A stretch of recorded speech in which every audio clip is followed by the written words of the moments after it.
quite interesting how people have tried to manipulate people and how to intimidate people and change their minds. This has been going on since we've been in America. You know, you go back to the days of slavery, you know, and a lot of the states there were more slaves than there were owners. So what did they do? They had to divide the slaves. So they told the ones in the house, you're better than the ones in the yard. The ones in the yard, you're better than the ones in the field. And then after slavery was over, the light-skinned ones, you're better than the dark-skinned ones. And on it went, trying to divide people. And today, they say, if you are a conservative, then you are somehow an Uncle Tom, you're a horrible person, you're a demon. What a bunch of crap. It's been going on for hundreds of years. And it's really time to put a stop to it. So I am very happy to see that you have the courage to come out. You know, it doesn't bother me anymore because, you know, I only worry about what God thinks.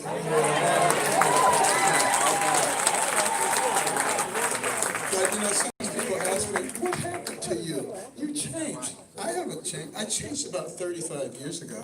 Because, you see, I grew up in Detroit, a bastion of liberalism. They call it progressivism now. They keep changing the name. But anyway, then from there to Boston, a bastion of liberalism.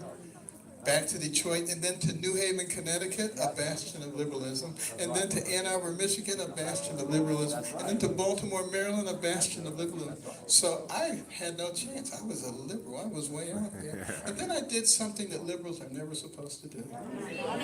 Read. I listened to a conservative. I listened to Ronald Reagan, and I said, you know, he doesn't sound like a horrible racist person. He sounds just like my mother. And at that point, I started thinking for myself. And that made a big difference. It made a big difference in my medical career, too. I didn't do what everybody else did. I always started thinking out of the box. How do you solve this problem? And that's the reason that God gave us these complex brains. Your brain has billions and billions of neurons, hundreds of billions of interconnections. It remembers everything you've ever seen, everything you've ever heard. It can process more than 2 million bits of information in 1 second. Would God give you something like that just so that you can be a sheep and follow what somebody else tells you to do? Or to think for yourself? And, you know, don't you find it fascinating that so many people say the president's a racist? He's a horrible racist and everything he does. Well, you know, it seems to me like some years ago, Jesse Jackson actually gave the president an award in New York City because he opened so many opportunities for black people. Is that what a racist does? And then when he moved to Palm Beach, he was right on the forefront to fighting the clubs who were not admitting Jews and blacks. Does that sound like what a racist would do? He is the one who finally got the Second Chance Act done. Does that sound like what a racist would do? When he took office, he brought the office of HBCUs to the White House so it could get appropriate attention, more money than ever. Opportunity zones so that people could take this money and direct it to the places where people did not have opportunities before. An economy where you have the lowest unemployment rates for black people in history, and it goes on and on and on. Let me tell you something. If he's a racist, he's an awfully bad one. He needs to go get a lesson from the real racists. The people who look at somebody like you and me and they say, because your skin is a certain color, you have to think a certain way. And if you don't, there's something wrong with you. And they start calling you names. Those are the real racists. But you know, the president believes that a rising tide lifts all boats. He doesn't believe in identity politics, and that's why he's doing things that work for everybody. We should be happy about that. And the media, they like to pick on him, any little thing. You know, he's not perfect. I'm not perfect. You're not perfect. The only one who ever was perfect was Jesus, and they crucified him. So, you know, think about this. And we need to just look at the big picture, think about all the incredible things that are happening. think for ourselves, and be missionaries. Amen. Go out and talk to your family, talk to your friends, help them to realize, because see, if all they're doing is looking at certain media, they don't even know about these things that we just talked about that he has done. And so they can perpetrate this horrible image of him being a bad person. It is absolutely not. Try to work with him all the time. He's a wonderful person. He's become a good friend. You remember during the campaign when we were having a debate and I couldn't hear my name. I came out, I stood there, I was waiting to hear everybody else gleefully walk past. He was the only one who stood with me until they straightened it out. That's the kind of person that our president is. He is my friend, and he will be your friend as you get to know him. Ladies and gentlemen, the 45th President of the United States.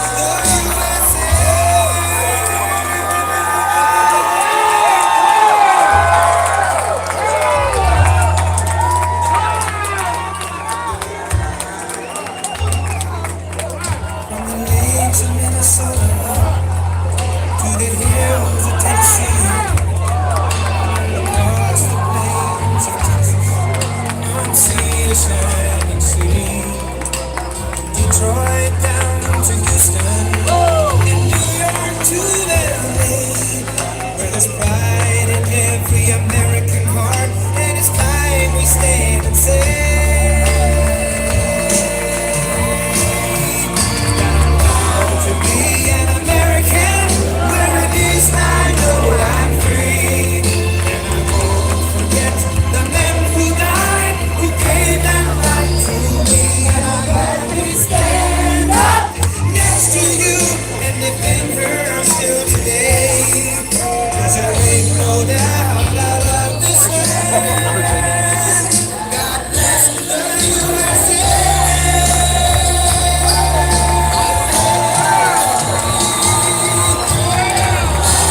Be an American, where at least I know I'm free. And I won't forget the men who died, who gave them right to me. And I gladly stand up next to you and defend her still today. 'Cause there ain't no doubt I love this land. God bless the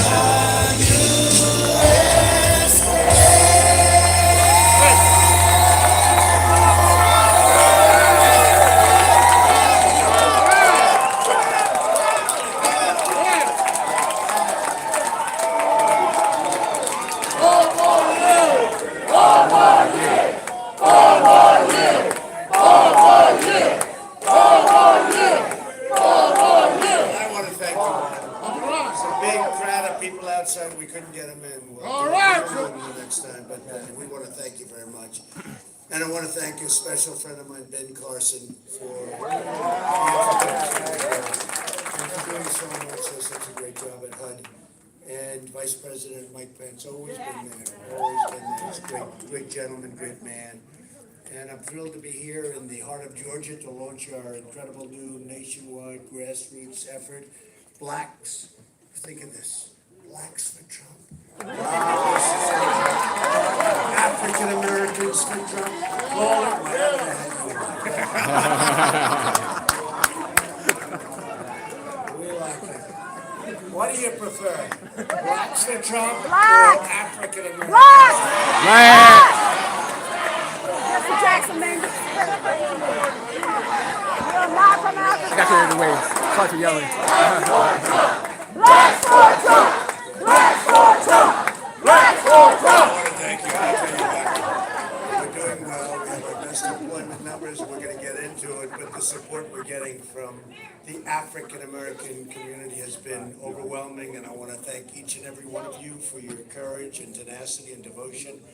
to really what's turning out to be a movement. This was like a movement in 2016. There was a movement of a lot of people. And by the way, you made up a good portion of that movement. You know that, Diamond, it's so gorgeous. So great. And I hear you knocking them dead. You're all over the place. That's good. It's the way it's supposed to work, right? Someday you'll have to save a ticket for me. I'll walk in with the First Lady. I'll be happy. Good. Seriously, when you're in Washington, I want you to let me know. Great job you're doing. Really appreciate it. With your help, we're going to travel all across the country to every community, urban, rural, and suburban, and we're going to campaign for every last African American vote in 2020. From the beginning of our campaign, we took on the Washington lobbyists and the special interests and corporate media. You see how that's working? They come at you, but you know what? We're winning. We're winning like nobody's ever won before. We took on the corrupt media. A lot of it's corrupt. And the political establishment that has failed America for decades and failed the African American community for decades. And we're starting to learn about things that we never thought were possible even. Exactly 3 years ago tonight, on November 8th, 2016, the people spoke and we took our country back, and that's what's happening. We won an extraordinary victory for all Americans, and 1 year from now, we are going to win another incredible victory, and we are going to do it with a groundswell of support from hardworking African-American patriots. You know exactly what I'm talking about, because altogether, we've never done better. We've never done better than we're doing now. The Republican Party was the original home of African Americans, and now African Americans are returning. It was coming back. 100-year trip, if you think about it. Paris, it was 100 years, right? And now you're returning and coming back to the Republican Party. People forget Abraham Lincoln was a Republican. Yeah. And you're coming back in record numbers. We're going to make 2020 a chance. We're going to give it really something. We're going to make it a chance that you take, but it's not a chance because you know exactly what's happening. You've seen, you know, when I first came out and started talking about vote for me, that was taking a chance because I wasn't a politician. Now everything I said has come true, except more so, much more than we ever thought possible. When we look at the numbers, and we're going to go into the numbers, we're going to make 2020 a year of change in black communities all across the country. Yeah. And black Americans will join our mission to protect their jobs, defend their safety, and to create a brighter future for every citizen. Together, we will make America greater than ever before. That's what's happening right now, and you're a big part of what's going on. We're delighted to be joined by Harrison Floyd of our Black Voices Coalition. Where's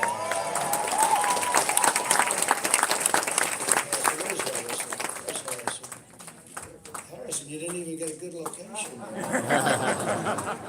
That's why you're doing so well, actually. You'll let other people have that good location. Harrison, thank you very much. I appreciate it. Great job. And our terrific co-chairs, Herman Cain and Pastor Darrell Scott.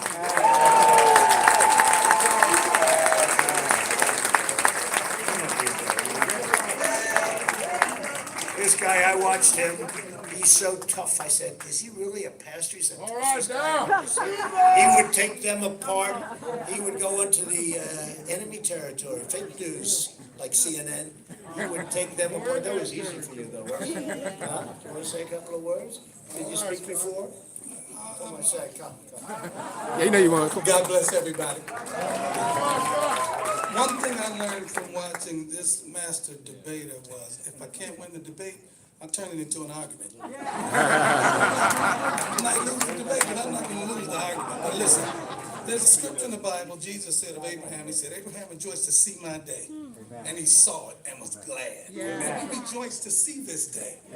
We see it. We're glad about it. In 2015, 2016, a handful of black people were courageous enough to come forward and publicly announce their support for then candidate Donald Trump. And not only announce support, but actively stumped for him. Diamond and Silk and Paris Denard and too many, I don't want to leave anybody out, but we saw the day when people would hear, for every 5 persons that criticized us, 1 person would hear us. And that 1 person caused another person to hear them. And you know, courage is courageous. Once somebody steps up to the plate, others say, well, I can step up to the plate if they can do it. Now look at us. You ain't seen nothing yet. This ain't nothing yet. This is just a seed. Wait till we see the harvest in 2020.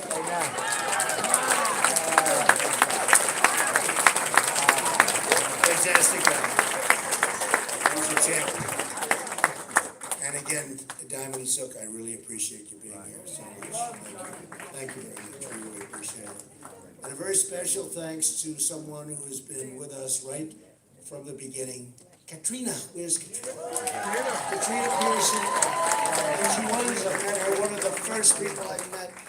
In fact, I don't think I was even running then, right? I said, I'm thinking about running. She said, that's a good idea. And I guess it was a good idea, because here we are.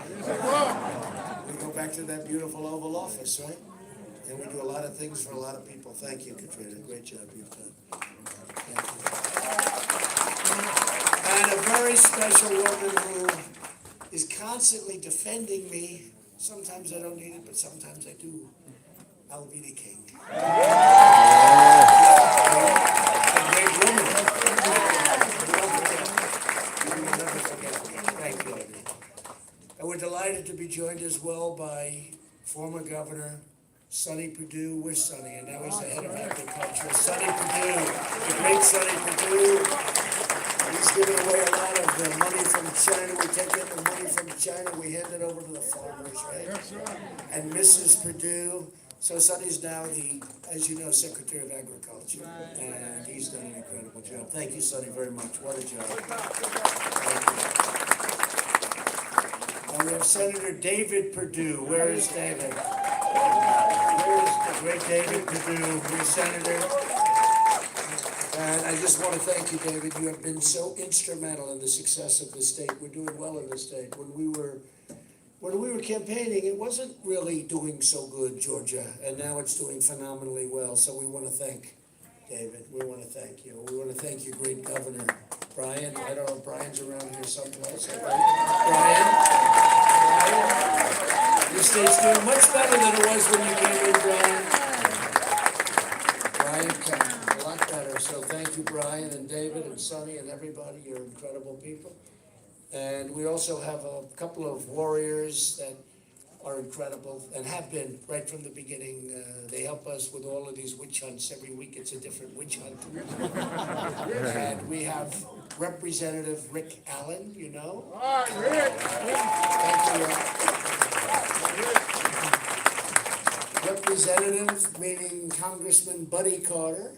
Buddy. These are people that fight. Jody Heiss, you know. Jody's great. And a warrior like a few people have ever seen before. I watched him during the Mueller hearing, and a lot of people were very, very nervous when he started going after everyone. And he really has been. He's been incredible and right at the forefront. And he's also a special man. His name is Congressman Doug Collins. Doug.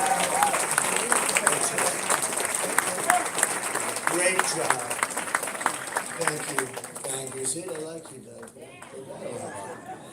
Does a great job for the state. We also have a first lady in this room. You know, our first lady, nationwide, is very popular, right? Yeah. But you have a first lady in Georgia named Marnie Kemp, who's really popular. Is Marnie here? Sure, good. She loves the people. She loves her state. She loves everything about it, and she's made life a lot easier, because life is not so easy for Brian. He's out there working all the time. So I want to thank you, Marnie, very much. Thank you very much for being here. Lieutenant Governor Jeff Duncan. Former terrific baseball player, by the way, for those of you that don't know, right, Jeff? Your Georgia Attorney General, Chris Carr. Chris has done a real job. Thank you, Chris. Thanks, Chris. Great job. And the Attorney General-elect of Kentucky is here. He's become a big star.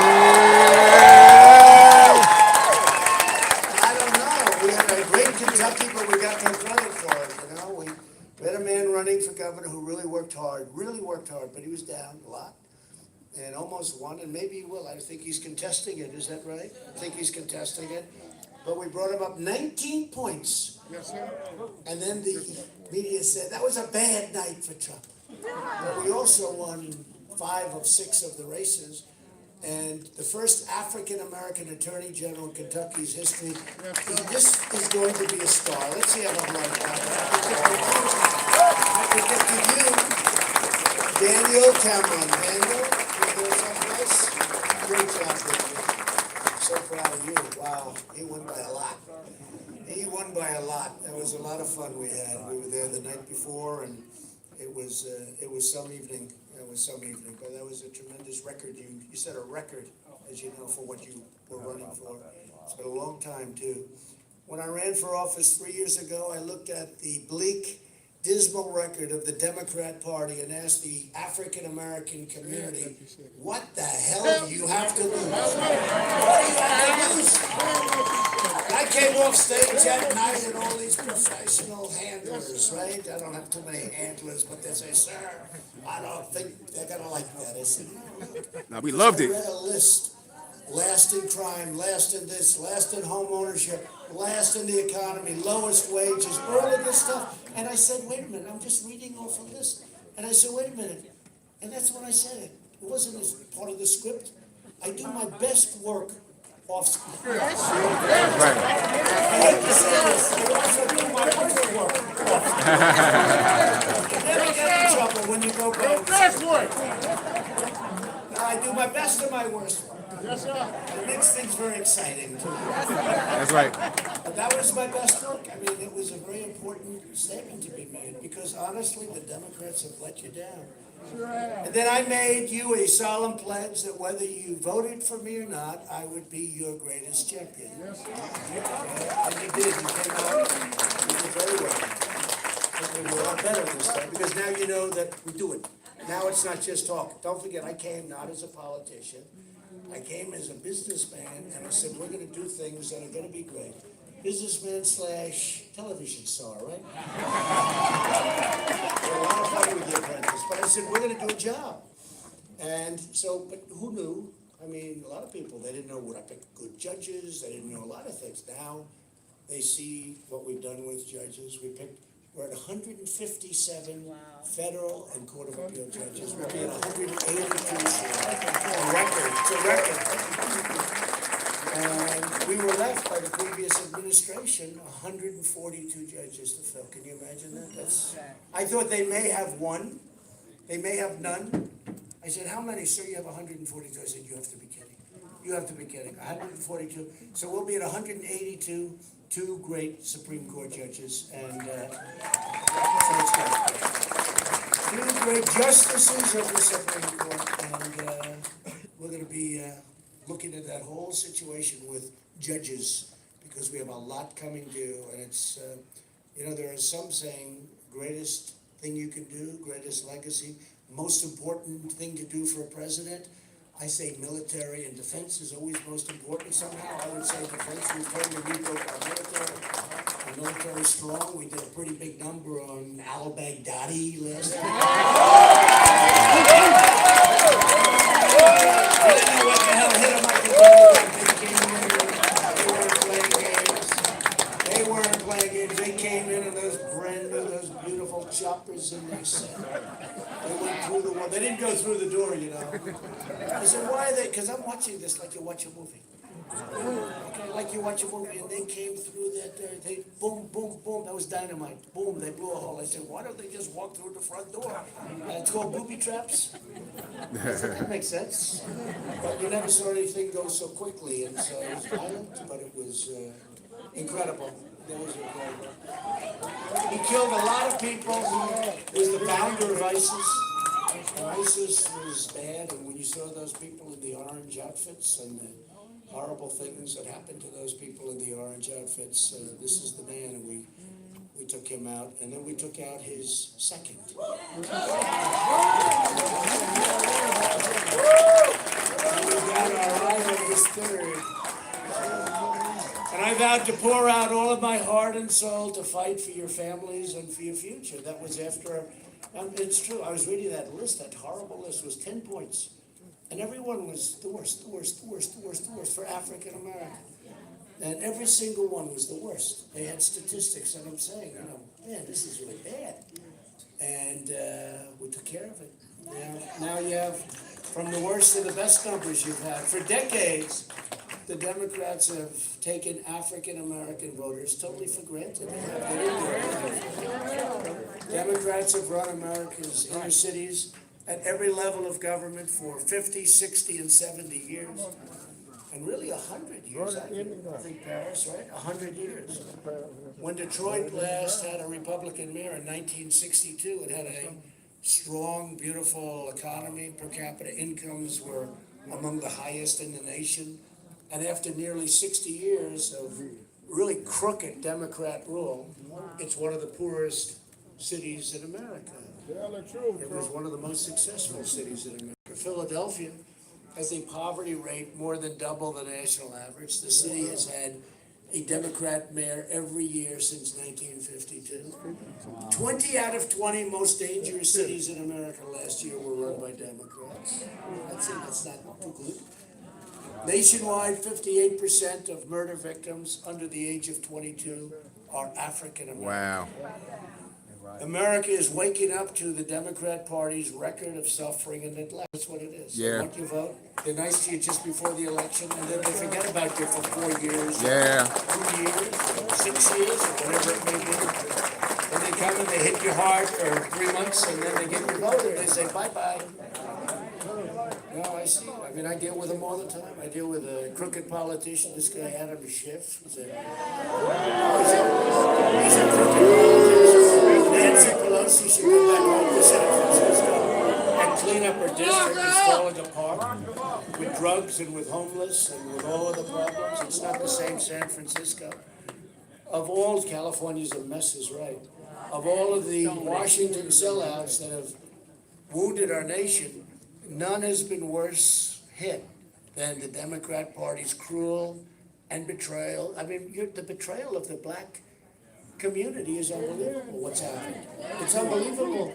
Democrats bowed at the feet of special interests and trapped your children in family government schools. You look at the schools. Worst schools, and we're making a lot of progress. We have the worst schools of anybody in the country by far. It's not even close. They shipped your jobs overseas with catastrophic and horrible trade deals, which were changing around rapidly. We have to see what happens with US. We can't get Nancy Pelosi to approve USMCA. That's between Canada, the United States. It's a phenomenal deal for us. Democrats threw open America's borders to the deadly drugs and ruthless gangs that are all over the place, to mass illegal immigration, which hurts the black community so badly. They passed crime bills that devastated your communities, and Democrats waged a relentless assault on the cherished values that have always defined African American families. You know that. It's amazing that you've stayed so long, to be honest. It almost becomes a habit, right? It's a habit. Like we vote for a Democrat.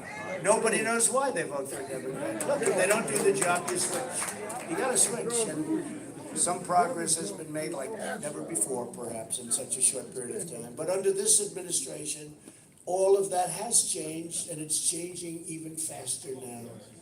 We're undoing the damage inflicted by decades of corrupt Democrat rule and creating a historic tide of new opportunity and prosperity. We've done more for African Americans in 3 years than the broken Washington establishment has done in more than 30 years. We've created 6.7 million new jobs since the election, a number that, if I would have said that to the fake news media back there, look at all those cameras. If I would have said that, during the campaign, I would have been excoriated they would have gone wild. How dare he make 6.7 million new jobs? Think of that. Since the election, last month, the African American unemployment rate reached the lowest level ever recorded in the history of our country. How do you lose that argument in a debate, right? The African American youth unemployment, this was so important to me. You remember how high it was, 60, 70%? Has now reached the lowest number ever recorded in the history of our country. Doing really well. The African American poverty rate has reached an all-time historic low, lowest it's ever been. For the first time ever, most new hires of prime working age are minorities and women. First time that's ever happened. Wages are rising really fast, up 9% since the election, a number that was unthinkable. And they're rising fastest for low-income workers. Proportionately, they're rising the fastest for the low-income worker. Who would have thought this was going to happen? Almost 2.5 million Americans have been lifted out of poverty since my election, including 150,000 African American children. 150,000. So when I hear 150,000, a lot of people don't know what it means. You know what it means to me? We fill up Yankee Stadium 3 times. 3. That's a lot of people.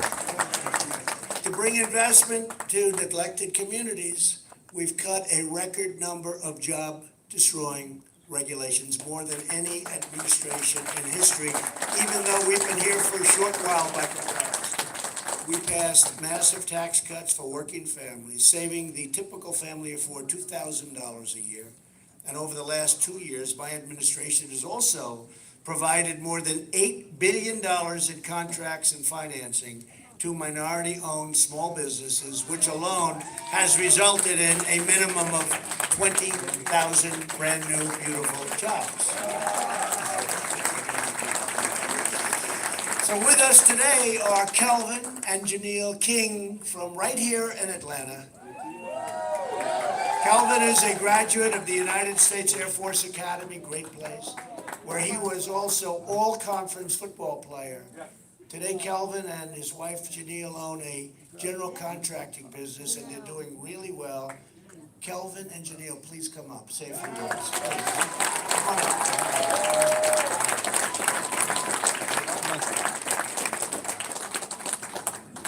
He looks so happy. He should be happy. All right, thank you.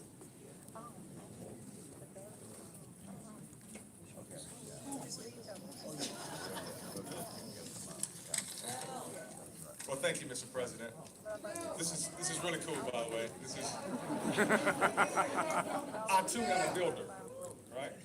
My wife Janelle and I, we own Osprey Management. Osprey is a general contractor, construction firm based here in Georgia. As a businessman, I started Osprey 7 years ago out of my bedroom, and we were able to eventually generate enough cash to move to the basement. So I built up the basement. We operated out of my basement for a few years, but just last year we were able to purchase and operate from our very own 12,000 square foot office building. Over near the Braves Stadium, with the Braves fans. Because of the policies of this president, the economy is the strongest in my lifetime. Maybe a little too strong, considering the record low unemployment and how difficult it is to find employees. So we are hiring. Osprey is hiring. To everyone listening, our future success depends on our ability to ignore the distractions we see on a daily basis. Participate in this economy. That's right. Take advantage of these policies. That's right. Don't sit on the sidelines That's right. because of emotions or feelings. Get in the game. That's right. As an Air Force veteran, I took advantage of your upgrade of VA health services, where I was able to see a private doctor due to an unreasonable appointment time. So in the words of Tuskegee Airman and Air Force General Benjamin O. Davis, Jr., the privileges of being an American belong to those brave enough to fight for them. And to you, Mr. President, thank you. Thank you for being brave. Thank you for making the black community a priority. And thank you for fighting for all Americans. And this is why you will get our vote in 2020.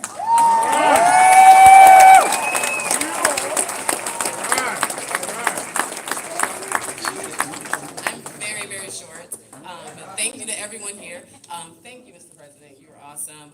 And I am continually inspired every day by my husband. He does great work, and owning a business is difficult. So I'm so proud, and thank you for your policies that make it easier. So Trump 2020.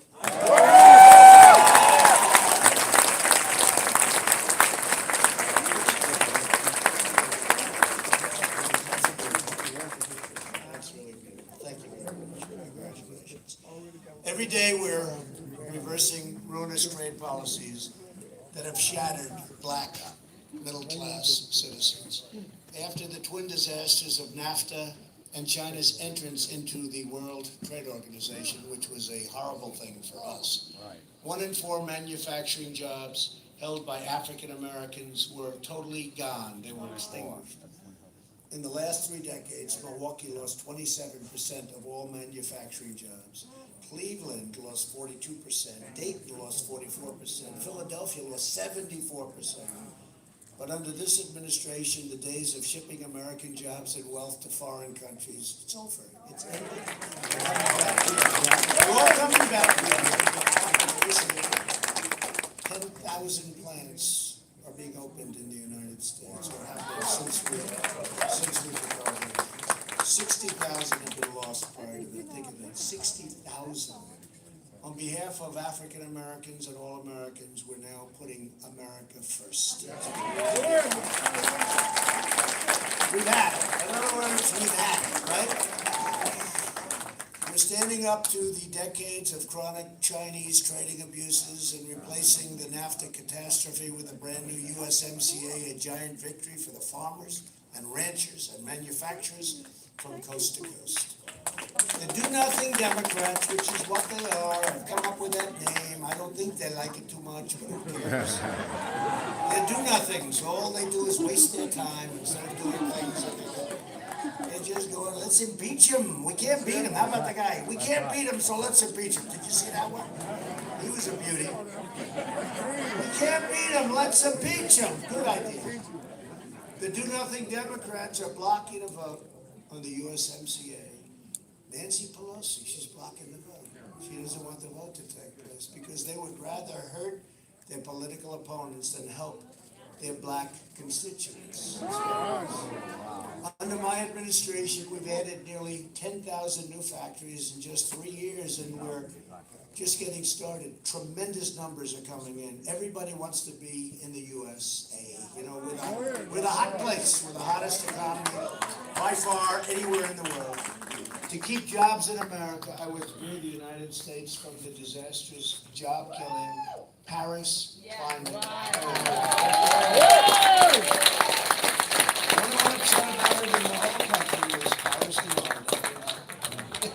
Even you like it, Paris, right? Okay, you said you liked it. Good. Democrats want to invest in green global projects. I want to invest in black American communities.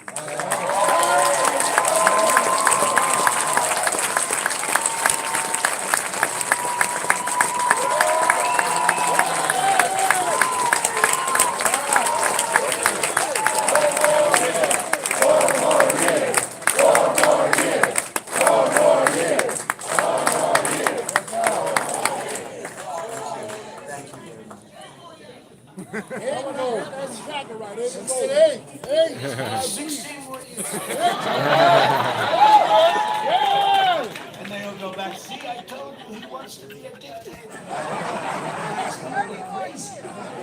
To revitalize distressed neighborhoods, we created 9,000 opportunity zones. Tim Scott of South Carolina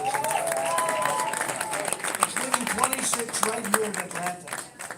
8 million African Americans live in opportunity zones, yet every Democrat voted against giving these black citizens the future they deserve.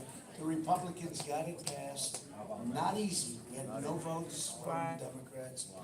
And now the Democrats are saying, we made a big mistake, but they're never gonna admit that publicly, I can guarantee you. But they were totally against it. But we had tremendous help. I said Tim Scott was so incredible. Your It's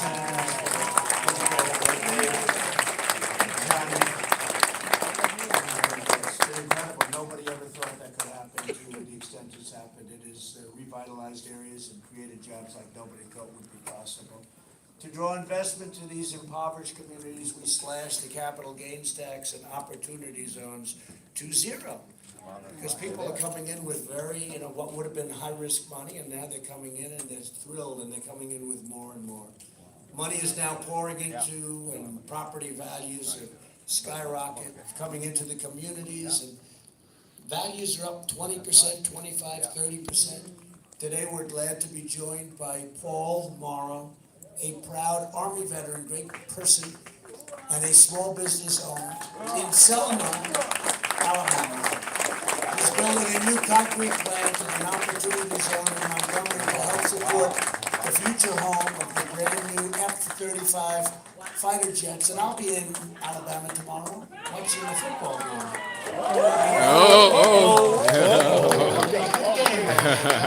So what happened? Georgia did not begin. But we'll be there tomorrow. Hey, Paul, come on up. Say a few words, please. Thank you.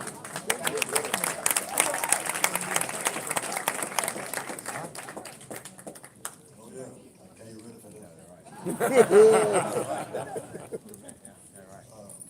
make it clear.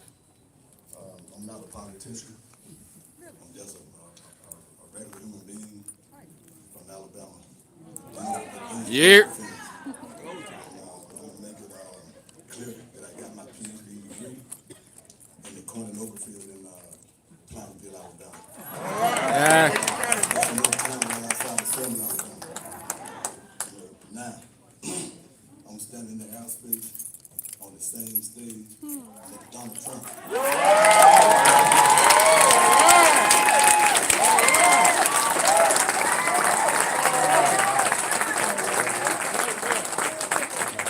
President of the United States of America. And see right behind us, stars and stripes. The American flag. And I always thought about the Republic which it stands. And I thank God that we are one nation. I'm gonna give you a little history here, past history of SDAC, and what it stands for. It's SDAC, that stands for South Dade Air Conditioning.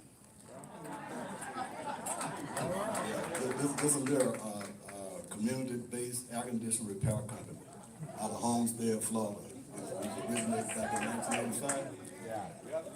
And, we went through Andrews and different things, and right after Andrew, we became known.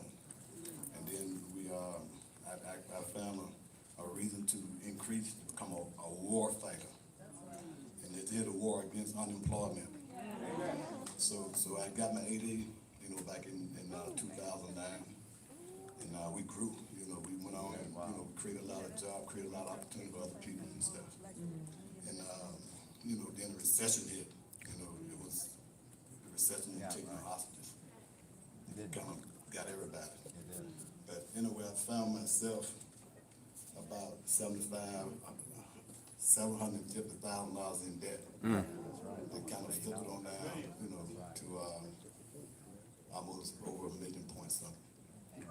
But it's found a reason, through, God, what He do.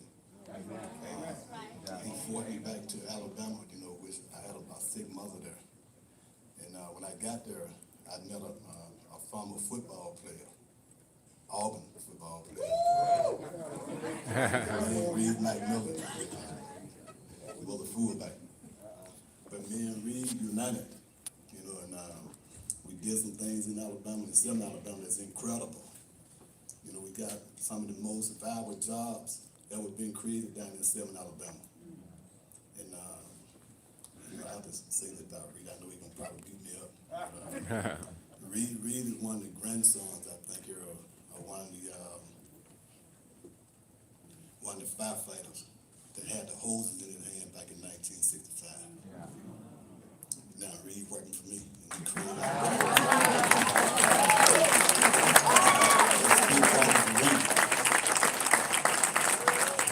So by meeting with Reed, you know, I was able to bridge that gap from the $175,000 in debt on down to maybe, you know, close to a couple $1 million in debt. In 2017, I made the Business Person of the Year award winner. You know, came here in Washington D.C. and met with, you know, the administration, state administration. Can't count nobody out. Can't count them out. So right now, you know, we are in a different phase in life. We don't found a new era. Yes. The new administration here, you know, geared in by, you know, Mr. Donald Trump. They created what they call it, OZ, Opportunity Zone. And Mr. Donald Trump had one lawyer, administrative person. His name Ashley Bell. Ashley then found a robbery to come down to Homestead, Florida, and come down to Selma, Alabama, and meet with my crew.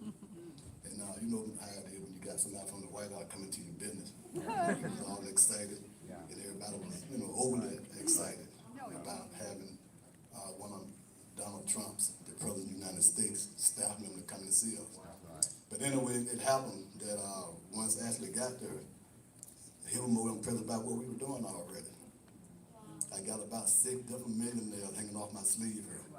Businesses that we done created through the, you know, through the NE program and other stuff we got them doing right now. So right now, me and Reed McNeil, yeah, we taking that back to the next level. You know, I just purchased the first 275 acres of a 400-acre plot in the new Opportunity Zone.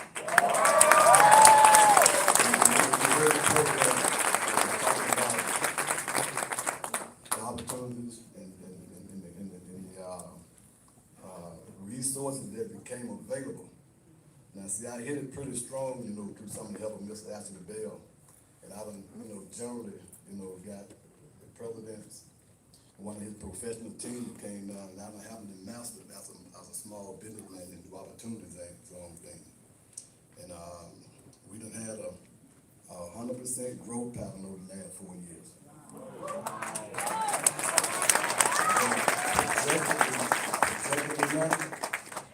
We don't have a 200% growth pattern over the next 18 months. Because of the Opportunity Zone thing. So this is the new era for SDAC, this is the new vision.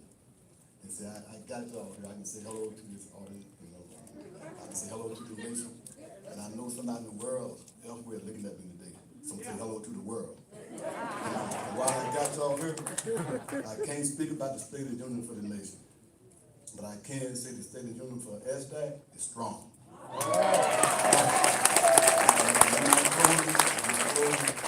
And say, God bless the United States President, Mr. Donald Trump. God bless SDAC. And the opportunity to reach out to everybody here, and God bless the president.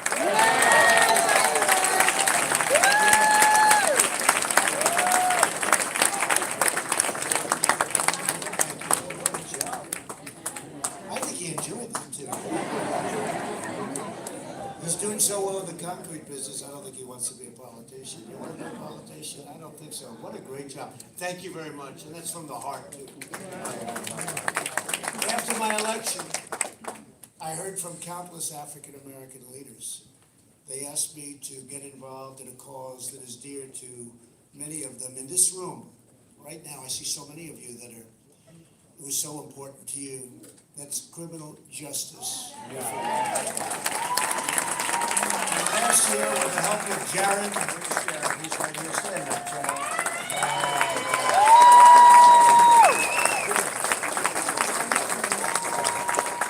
Jared was incredible. I proudly signed bipartisan criminal justice reform into law. They've been trying to do it for many, many, many years. They never came close, including the last administration. I don't know if they tried, actually, but they did try. They didn't try even. And that's, you know why they didn't try? Because they knew they weren't going to get it. That's probably a big reason why. But It's called the First Step Act, roll back the unjust provisions of the 1994 Clinton crime law, which was so unfair to your community, which severely and disproportionately harmed African American people. We're also advancing second chance hiring to get rehabilitated citizens with a criminal record back to the job. One of the things we've known is the economy is so good that we're giving chances today that frankly, years ago you wouldn't have. And people are so happy, employers, people that pay the check every week, they're so happy with the result. They can't believe that they looked at it as an opportunity. Where has this been for 30 years? Why haven't we been doing this for so long? When we say hire American, we mean hire all Americans. We're also restoring safety to America's great cities. In the 2 years before my election, murders were up by more than 20% nationwide. In the last 2 years, murders in America's major cities have dropped by more than 10%. And to protect the cherished role of historically black colleges and universities, we increased federal funding for HBCUs by over $100 million.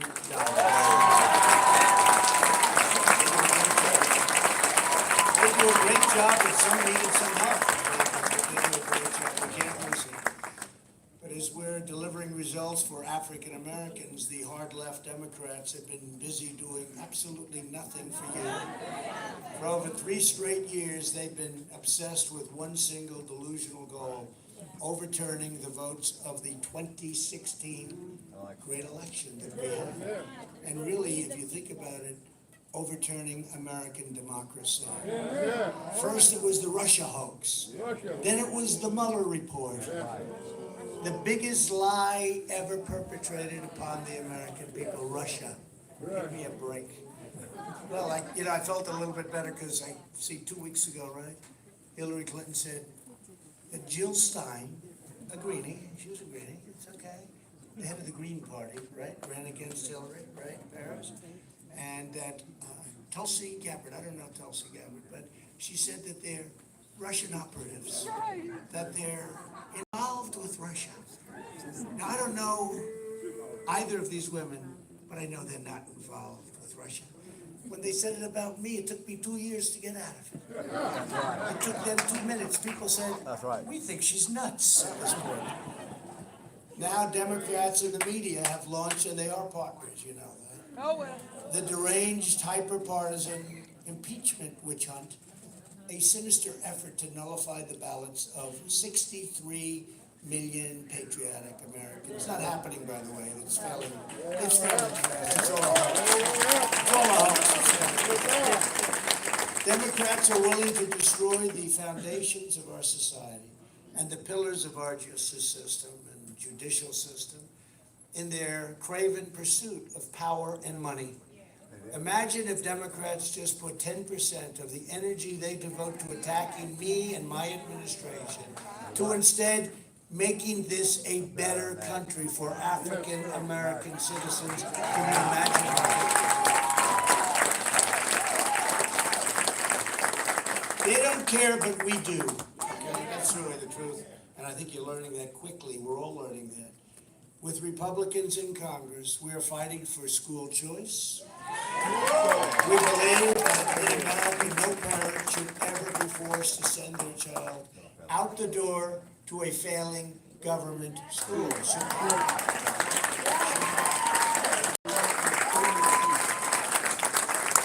Today's Democrat Party has no ideas about how to help Black Americans. They only want to really use radical socialism, and they want to open your borders so anybody can come in. You're here, anybody can come in. And they have some bad people wanting to come in, really bad people. We've really strengthened up the borders, as you know, and if we had some help from them, we need some votes to get rid of loopholes. They have loopholes. They're called loopholes. Democrats want to give welfare and free health care to illegal aliens, courtesy of you, the American taxpayer, and the African American community. Republicans believe that public benefits should be protected for American citizens. For the money that we spent on illegal aliens, we could completely rebuild our inner cities, repair our crumbling infrastructure, and fix our terrible public schools. Schools that are in terrible shape. But instead, Democrats want to redistribute your wealth all over the entire world to places that you've never even heard of before. Every day, Democrat sanctuary cities are releasing dangerous criminal aliens and gang members like MS-13 onto your streets. Republicans believe our cities should be sanctuaries for law-abiding Americans, not criminal aliens. Last year, Democrats even shut down the government to preserve benefits for illegal immigrants. Never have they fought that hard to do anything for the African American community. They don't fight that hard. I see them, I'm with them. They don't fight for the African American community. They would rather have illegal aliens come in, healthcare, schools. I jokingly said once, Rolls Royces, every illegal immigrant gets a Rolls-Royce. And the media said, Donald Trump exaggerated. He said they all get Rolls Royces. This is a lie. These people are the worst. No, they don't give them Rolls Royces, just short of Rolls. They give them just short of the Rolls Royce, right? Democrats care more about illegal aliens than African American citizens, or our military, or citizens all over the place. They care more. Under Democrat politicians, African Americans become, and they have become, really, they've become forgotten, literally forgotten Americans. But under my administration, you've seen what we've been able to do, because they are forgotten no longer, right? Radical Democrats are waging an all-out assault on the historic values and traditions of the black community. They're trying to attack law enforcement heroes and keep us safe. These are people that keep us safe. There's nothing wrong with that. We want safety. Because when I read that list of 10, one of the things is it's the most unsafe. The African American community is so, the numbers are different, like you wouldn't believe. We want to be safe. They want to take away your right to self-defense, crush your religious liberty, and silence your pastors. Pastors are being silenced, but not any longer because of the Johnson Amendment.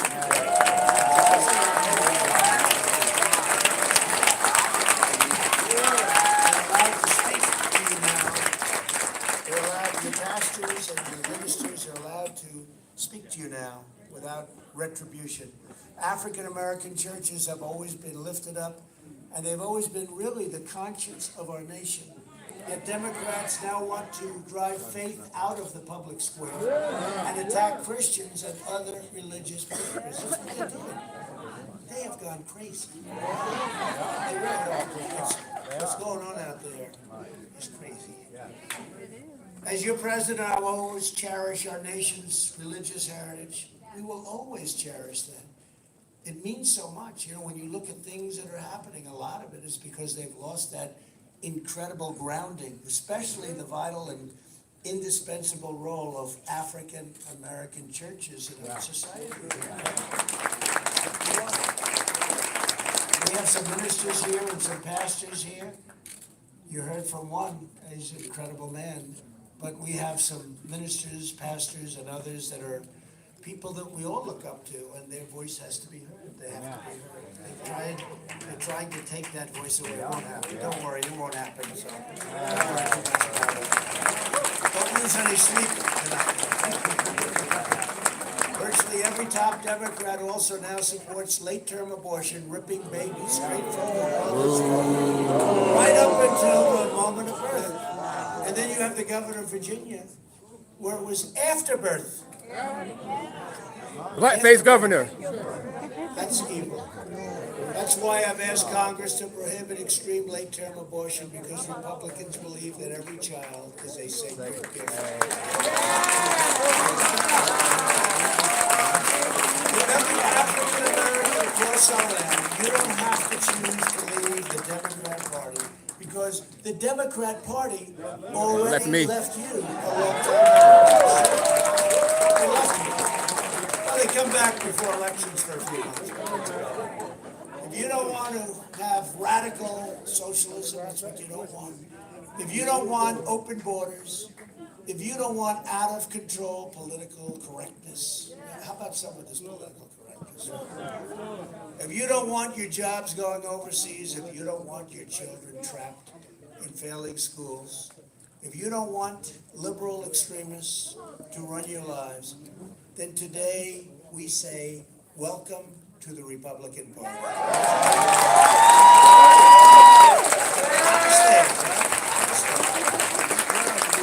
Now and always, Republicans are the party of Lincoln and Frederick Douglass, the Civil Rights Act, and hard-working American patriots of every race, religion, color, and creed. The Republican Party knows that our rights, liberties, and freedoms are given to us by the hand of Almighty God. Guided by that immortal truth, Republicans are fighting for incredible jobs, great schools, safe streets, fair laws, and a government that listens and answers to you, the American people. When we talk about draining the swamp, we are talking about replacing the corrupt bureaucrats and politicians, crony lobbyists, brought and paid for, and you know that. They bring them in and they pay for them. They're disgracing really a class of people and a group of people, and I'm not talking African American, I'm talking all American. They're disgracing us as a nation. They've dismissed you, they've hurt you, and they've sabotaged you for far too long. It's time to see what's happened over the last short period of time. We have a lot of great commentators in front. We have a lot of commentators actually in the back. We have a couple of really great commentators in the far back. What the hell are you doing there? But they're great, and they get it. They know what's happening. And some of them didn't get it right at the beginning. They weren't, but they've seen what has happened over the last 3 years. But their day is over. Your day has just begun. That's why we need everyone in this room and every like-minded voter nationwide to take part in our righteous campaign to extend blessings of all America to all of our citizens. We need you to share our message of jobs, opportunity, and freedom with everyone you know. We need you to reach out to your friends, your neighbors, your churches, and your communities, all of your communities, including your religious communities, which we're bringing back into our nation. We need them. So much has gone wrong. We need them. Tell them to judge us based on that and all that we've achieved.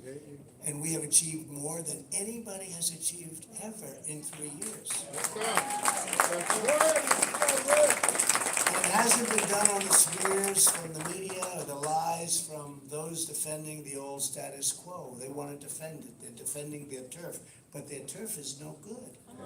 Tell them that you are fierce and brave and proud and independent, black voices for Trump. I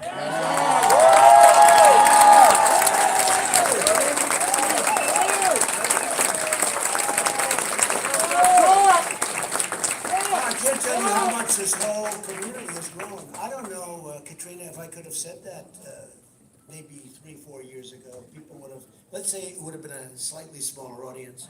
But people are seeing what's happening. By the way, go out and join the Republican Party. Sign up. Join the Republican Party. We're going to do things that nobody ever dreamt of for your community and for the country, but for your community. With your help and your devotion, America's future is really ours to build and build upon and make even greater than it is right now. America's destiny is really ours to reach. America's glory is ours to achieve. When my administration and millions of black Americans join forces, we will be a totally unstoppable force. That's what's going to happen. Remember, the Democrats have let you down. You know, we're talking about over 100 years. We'll deliver a future of justice, opportunity, prosperity, and dignity to every man, woman, and child all across this incredible land. Our nation is thriving like never, ever before. We've never had an economy like this before in our history. And it does make things easier. But if our opponent had gotten in, this economy, instead of being up 60, 70%, would have been down 60 or 70%, and that's guaranteed. But we're thriving like never before, and ladies and gentlemen of the African American community, I just want to tell you very, very strongly, the best is yet to come. I want to thank all of my friends and a lot of them that came to see. I want to thank the people outside that couldn't get in because next time we'll do a much bigger room. Yes. We're going to do a much bigger room. Take it to a stadium. Very, very, very special people, and I want to congratulate you all because what has happened in the last 3 years for the Black community, the African American community, has been really incredible. And it is my honor to have been there with you, and we're going to work together, and we're going to achieve together, and we're going to succeed together. Thank you all very much. Thank you.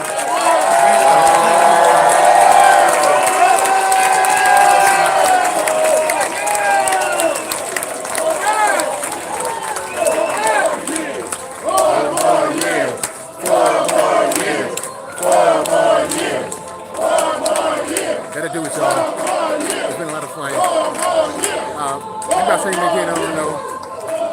We're in Atlanta, Georgia. The house is packed. We're deep.